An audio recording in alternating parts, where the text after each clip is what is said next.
Hello everyone, Mice here. Welcome to the second and final part of this mini-series about posing and processing a render. In case you haven't seen the last video on this series, don't worry, it's not necessary for this video, as these two videos of an individual character or two character renders are standalone videos, meaning you don't need to watch the first one to understand this one completely. Of course, there are gonna be some things that I'm gonna take for granted in some occasions, but the content is most of the same, with some new takes on the method I'm using when making a render. Once again, I'll be putting this disclaimer here, I'm not a professional animator or anything like that. This is just a video of what I've learned by posting characters when I made them for my 3D fan characters project. So without further ado, let's get on to the video. So just like in the first video, the first thing that I just do when making a render is start looking for inspiration. So I go to Google Images and start looking for poses of different types of kinds. So this I already explained in great detail in the first part on how I search these kinds of inspirations and poses. So I'm not gonna dwell into this too much, as the concept is pretty much the same as the first part. Just know that I'm searching for something specific. If I want a character to have a fight pose, I'm gonna be searching for fight poses, for some type of poses related to combat. Maybe I want the character to be kicking something, so I'm gonna be searching for kick poses. That's pretty much the concept and how I search these inspirations. So take that into consideration when searching for some references and be specific in what you want to search, because when I come to make these type of characters, I sometimes have something in mind with what I want to do with these characters, but other times I need to just look for inspiration in these references. So that's about it for the references. It's gonna be a little bit more shorter than the first time, so I'm gonna be leaving it here. And we're gonna go straight to the render, to just making the render happen. Okay, so here we are in the scene, and something that I didn't mention in the intro is the characters that I'm gonna be posing. And the characters are Kindred from League of Legends and Hornet from Hollow Knight. These are two interesting characters because they have different weapons, in the sense that Kindred has a bow while Hornet has a nail weapon. And here I'm just setting some things in the scene, just making sure that everything's set up. Like, for example, the weapons of each character are on the ground, some are unparented. And one thing you'll notice in all of this is that I'm not going to be using the normal type of collections like the bones, how to select the bones like you normally would. Like in the last tutorial, I had a window in the item tab that let me select any kind of bone. So this is a render that took place after the change to the bones and the bones collections, and at this time I hadn't done the change to my character, so I had to use the bone collections, at least the bone layers in this case. So yeah, that's something I had to account for. So here I'm just posing the characters. I'm starting to pose each character, searching for something that I want to do with each character. And the idea that I had at the beginning was that these two characters would be attacking each other, but Kindred would be the one that would be attacking Hornet, because the idea is that Kindred and Hornet would have each other's weapon. So Kindred would have Hornet's weapon and Hornet would have Kindred's weapon. So I wanted to have Kindred do a direct attack on Hornet. Here I'm starting to position the camera, finding something good. And right off the bat, I found something interesting, and it was a view of Kindred being in the front, at least like on a more close side to the camera, while Hornet was on a more far side. And this would make sense since Hornet would have a bow, so you could actually see how she's using the bow. So here I just changed the material so I can see the characters better. And right off the bat, I saw immediately what I wanted to do with these two characters. And the idea is that Hornet is gonna be evading Kindred's attack. In this case, the nail weapon that Kindred has, Hornet's gonna be evading that attack directly. but at the same time, she's gonna be shooting an arrow, or at least preparing to shoot an arrow. So I'm just experimenting with the poses here. I'm searching for something that looks good on the sense of evading an attack, but also at the same time attacking. And at this point, I found something that kind of works, but still needs some details.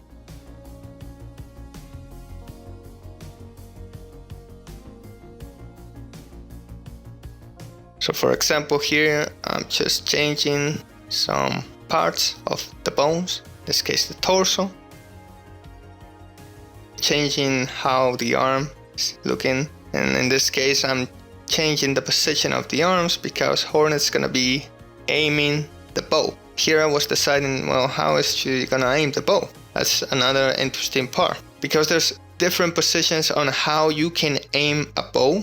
But in this case, I opted for a more horizontal one instead of a vertical one. So I just needed to start positioning the hands in that particular way. Here you can see almost the result of how it's gonna look.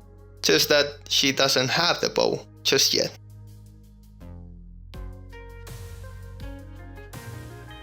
So here I'm moving the head so that she's looking directly at Kindred. I was gonna make use of the eyes that I implemented in the rig, but then I opted for something more traditional with her character. So as you can see here, the attack that she's gonna be evading is gonna be directly below her, and at the same time she's gonna be attacking with her bow. Here I'm just making sure that the hands are close so that it actually looks like she's holding the bow and the arrow. In this case, the fingers I gotta modify on this hand, make sure that the arrow is actually being held by this character, by the fingers. So here comes an interesting part. The bow is part of Kindred's rig, so I had to go to her rig to actually modify this weapon. And you would think, okay, why not just unparent this? Why not just make it an object that you can modify? Well, the thing is, this rig actually has quite a bit of control in the bow. Like you, for example, you can position the arrow on any part, and the tip or even the back part of the arrow. So that's one degree of control that I needed, because it's much more easier this way than, for example, manually putting the arrow on the sling on Hornet's position, making sure that it's on Hornet's finger. One thing that's important is that the sling cannot be on Hornet's body. It cannot be like facing through it. It actually needs to look grounded.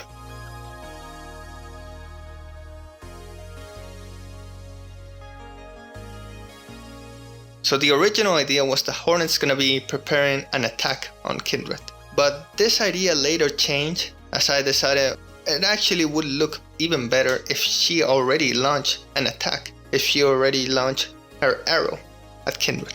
So this part is just more positioning of the hand on the bow, making sure it actually looks good, more position of the body itself. It's a lot more modifying of Hornet's body because it was gonna be the hardest type of character to pose in this render. Not only because she has a more complex pose than Kindred, in my opinion, but also because she has a cape. And the cape also needs to be posed. And that's something you're gonna be seeing in the future.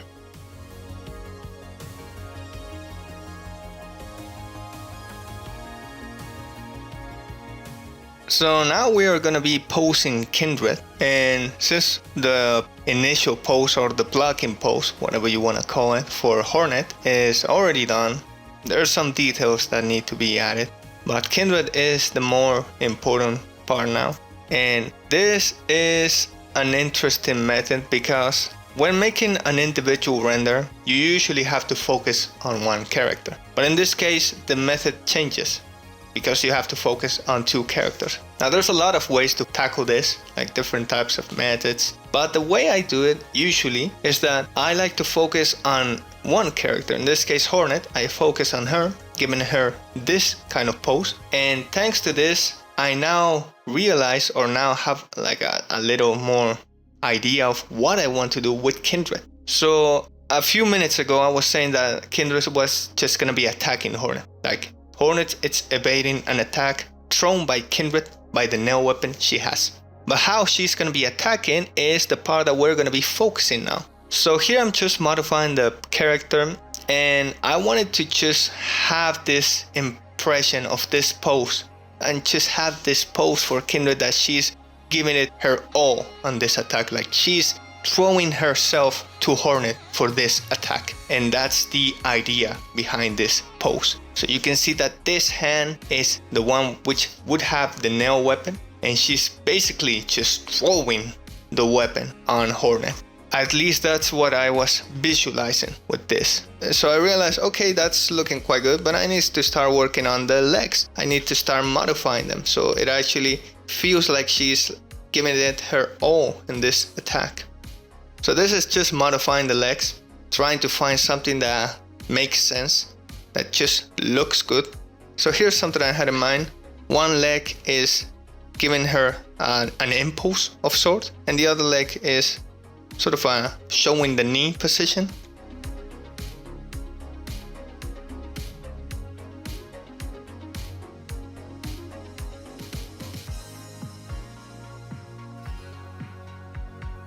Here I'm just messing with the hands so that it actually looks like she's holding a nail, but this would actually change since the way she's holding the nail is not in a normal way. It's almost like she's throwing it. I realized, okay, I need to modify this hand. This hand cannot be doing anything. And this is where I realized that maybe Hornet had already shot a previous arrow, and Kindred just barely managed to grab it before hitting her. So that's the intention with this pose I'm trying to create here with this hand.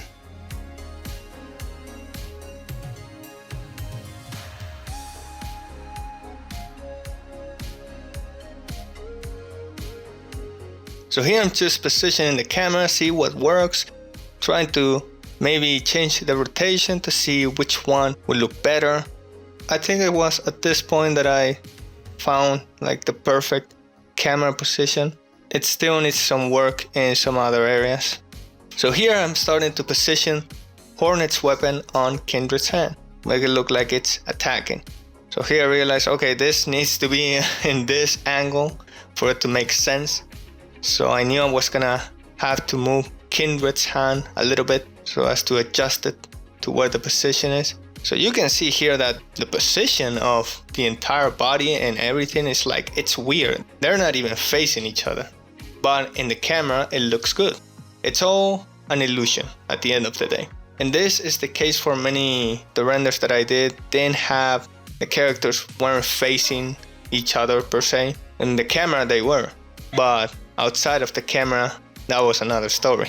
So here I'm just trying to fit Kindred's hand on Hornet's nail weapon. It was an interesting challenge, being that the position was a little bit different. I knew I had to make it that it actually felt like Kindred was holding the weapon, otherwise the immersion is broken.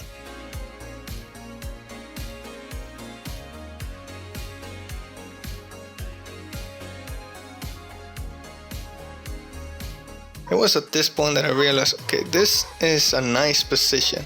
I can just adjust the fingers and make sure that they look good enough to feel like she's actually holding this thing. So the other thing is that the hand was passing through the nail weapon, so I needed to adjust this a little bit. So instead of modifying more the weapon, I decided to move Hornet a little bit.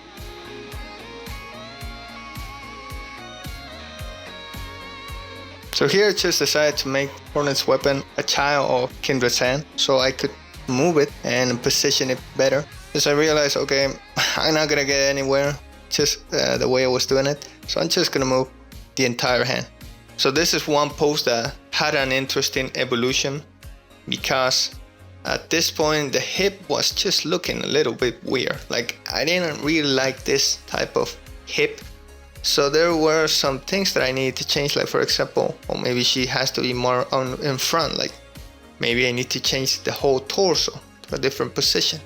So here I made another arrow, and this arrow was gonna feel like Kindred just barely grabbed this arrow that Hornet threw or launched at her. And now I started experimenting with the positioning, maybe making the arrow a little bit more longer or maybe more shorter. Make it feel like there was an actual combat going around before this render.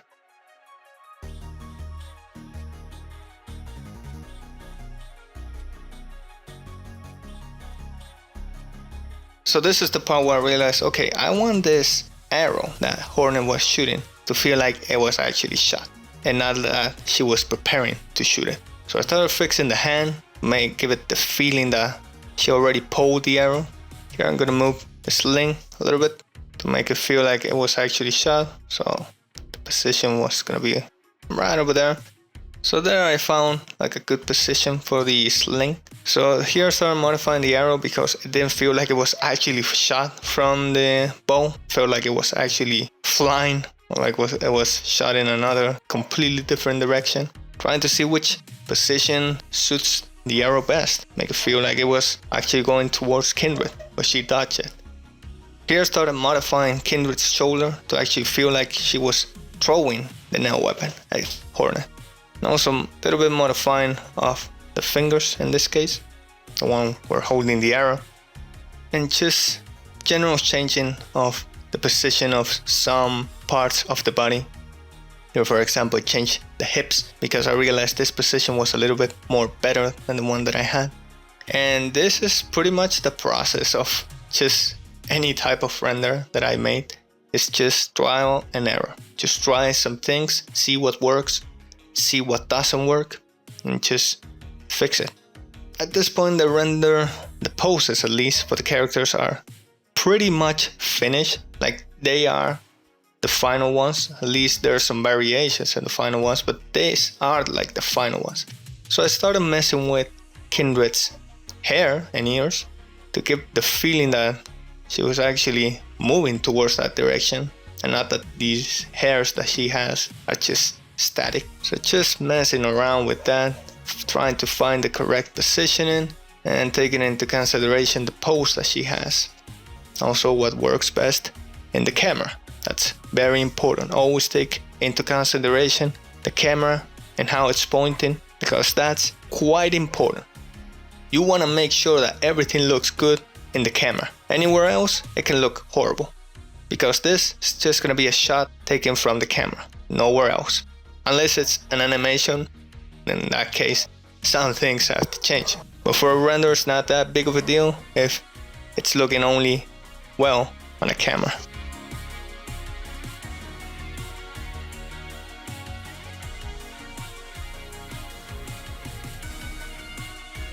So here I realized the arrow actually had a missing face. It didn't have a face in the back bar. So something like that you should fix pretty soon, because otherwise in the render it's gonna be something invisible.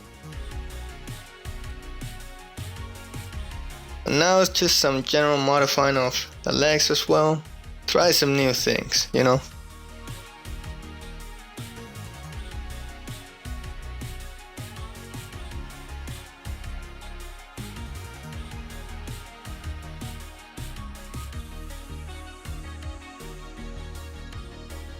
So here just checking things out, see if it looks good, maybe trying some new position, but overall I think the pose, it's looking quite well. So I was quite happy with how this turned out.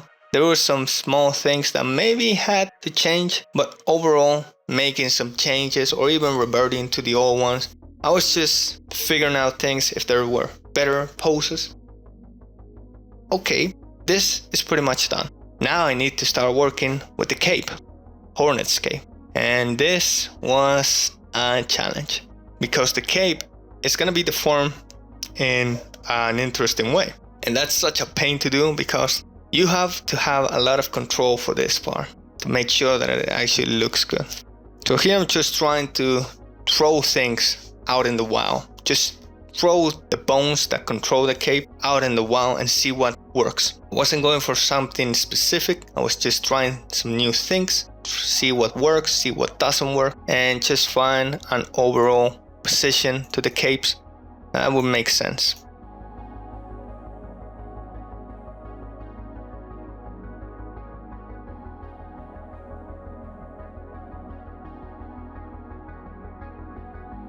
Okay, this actually is looking okay. but it still needs some work. So I still needed to mess with the cape a little bit, mess with how it looks and make it look like it's not actually deforming in a strange way. Just making sure that no part in the camera at least was left unseen on a weird way. Geometry was overlapping with each other. Making sure that those details were fixed.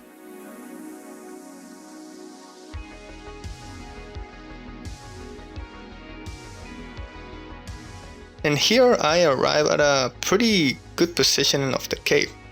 It actually looked quite good on a texture render. So here I'm messing around with the head to make it look like she's actually looking at Kindred. And also messing with the expressions of the eyes, because why not? Add something unique to it.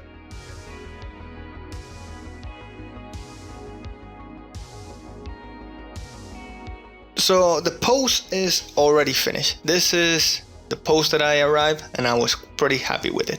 So now the other thing that I needed to do was focus on the render, the background image, the lighting, all that. So this is an image that I found on Google Images. It's of a pretty sunset. Here I'm just making sure that you can actually blur the image so it actually feels like it's blurred. I showed this technique in the last video, so it's pretty much the same one. And here I'm just positioning the image, making it feel like they're actually above the forest. So at some point they jumped off something, they fell off a cliff or they jumped off something and they arrived at this point where they're falling down to the forest. It was a pretty intense battle. So here I'm messing with the lighting. I added a sun lighting so as to see how the shading would work. In this case I had to focus only on Kindred because Hornet has this flat shader, which actually works quite well. And here I have this lighting that I actually quite like. So the next thing that I needed to do was focus on the fog, just to add something to the experience. It's the same like I did on the ashy render. It's the same process here. Adding some lighting bloom so as to actually feel like the sun is actually shining on them. So at this point there's not much to say that I haven't said already, like in the last video or in the video itself. It's just a matter of fixing things, just messing around with things, seeing what works, seeing what doesn't work. I was opting for a more orange type of feeling in this ambience, but I still wanted to add some different colors, like for example purple, to resemble some of the night. And yeah, just messing around. And also adding some camera depth of field that always goes a long way in making your shots look really grounded. It actually works quite well.